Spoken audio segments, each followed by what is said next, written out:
দিছি 9 মেয়ে, 9 মেয়ের জামাই যে ছেলে যখন হইছে তখন ঘুম নাই, কারণ একটা ছেলের মানুষ কম কেমনে, আর 9 বেটা 9টারে মানুষ করে দিছে এখন আমার খুব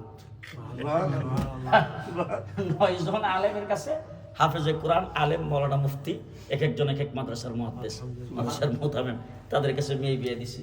আমার আলহামদুলিল্লাহ আপনাদের দোয়ায় কয়েক ডজন পার হয়ে গেছে নাতি নাতক।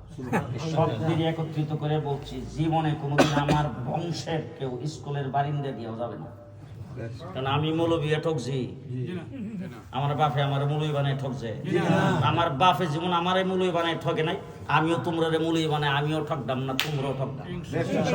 কথা কি বুঝে আসছে? কথা কি বুঝে আসছে? এই জন্য আমার বাইরে সমাজ কি কইল না কইল এই সমাজ বিয়ে শাদী করাইবার জন্য আমার মেয়েকে দেখতে আইছে, জিজ্ঞাসা করে পছন্দ হয়েছে, বলে হ্যাঁ, তাহলে ঠিক আছে, বসে বসে খুতবা আপনি করেন।